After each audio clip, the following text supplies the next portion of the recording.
In today's tutorial, I'm going to show you exactly how to create this extremely popular wispy volume lash style. No matter which type of lash set I'm creating, I always start the same way. I first start by applying Eyepads and then holding them into place using Microfibre tape. If you're someone who notices that the Eyepads slip around, you are going to thank me for this technique. When it comes to wispy lash styles, the most important step is to have a plan in mind. It all comes down to your mapping and layering for this type of look. Lash shaping wise, we're choosing to go for a doll/open-eyed mapping. I think this is going to suit my client really well.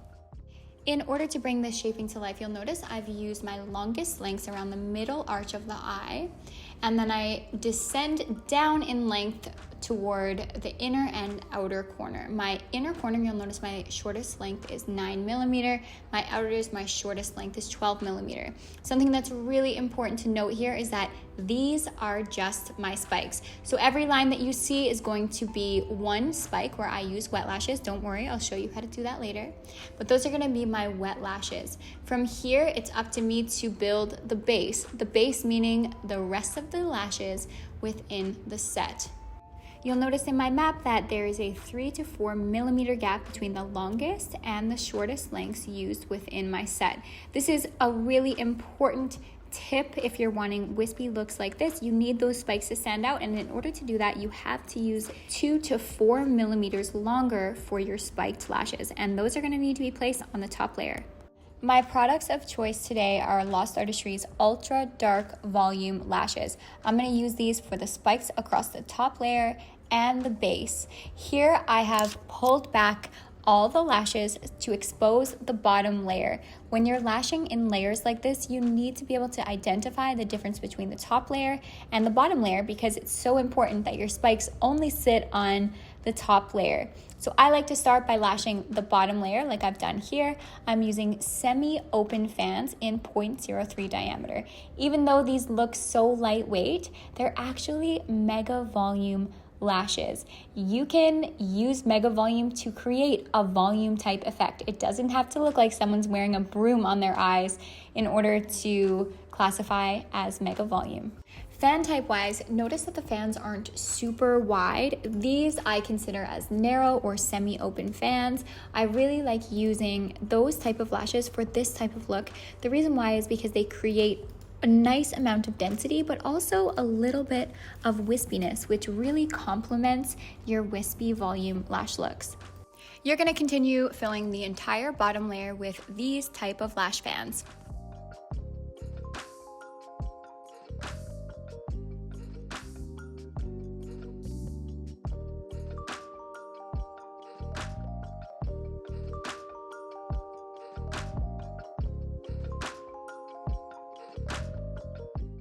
I've covered most of the bottom layer here. It's a really cool visual, hey? And now it's time to move on to the top layer. Time to place my spikes. In order to easily identify the top layer where I need those spikes to go, I like to use an unused Eyepad, sandwich down all the lashes, and then pull out just the top layer. I'm using Lost Artistry's Sunset Ultra tweezers. These are my go-to isolation tweezers. The reason why is because they have a fine pointed tip, which makes even the most challenging natural lashes easy to isolate. When using this isolation technique, I personally find it helpful to rewrite my new top layer mapping on top of the Eyepad that I've just placed. I find this helpful because A, I don't mix up my layers in my map, and B, because it's quite hard to see through the Eyepads.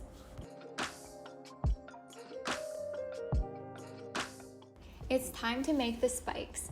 So notice the difference between the spikes that I'm placing and the fans that I used for the bottom layer. The spikes are quite literally more spiked. So the tips are intended to sit closer together. That's what's gonna give me that spiked look across the tips of the lashes. Now, when I'm creating a look where my spikes are the focal point, I don't wanna fill in the whole top layer with spikes. Instead, where I draw my lines is where I'm going to place my spikes. So there might be, depending on how wide the eye is, how long the eye is, there might be 10 spikes, there might be 15. That artistry is completely up to you. There's no right or wrong. It just as long as you know the design that you're going for, that's what's most important. Now let's talk about the spikes in more detail. It's really important when the spikes are your focal point of the set that every single spike is properly directed. This set can quickly go wrong if you misdirect some spikes. What I mean by direction is that it's up to us as the lash artist to create the illusion that the natural lash, even if it doesn't, that it grows directly from the follicle at a 90 degree. So if, for example, the natural lash veers to the right, you don't have to move with the curvature of the natural lash. You can manipulate your extension to appear as though it grows perfectly straight out from the follicle. Don't put too much pressure on yourself when it comes to direction though. If you make mistakes, you don't have to commit to it. You can always take a look at your work using an inspection mirror or just by lifting the lid a little bit, and you can always dive back in and remove any wonky looking extensions that you've placed and replace it with a fresh one. My go-to volume lash tweezer when working with 0.03 diameter lashes is Lost Artistry's Microfibre Slim Boot Tweezer. It is an all-around amazing tweezer with a great sweet spot and really helps prevent lashes from falling through the cracks no matter how tiny of a diameter you're working with.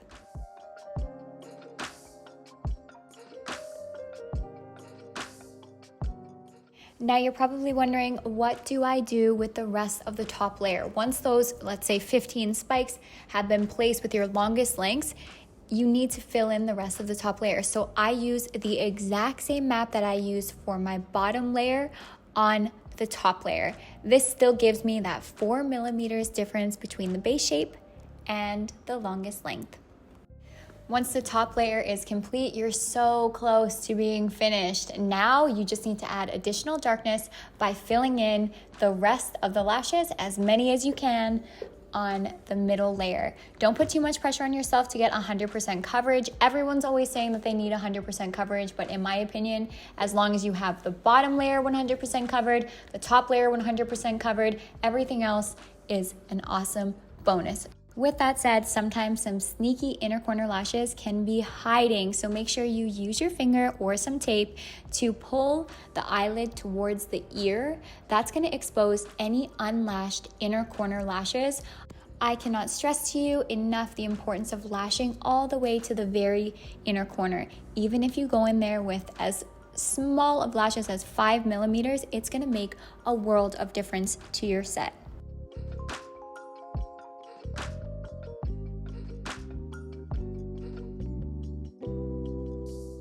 And that sums up today's tutorial. If you like this one, don't forget to like, comment, subscribe, and ring the bell so that you're always notified when we post new lash content. And if you have any fresh ideas for videos we can make in the future, please comment them below.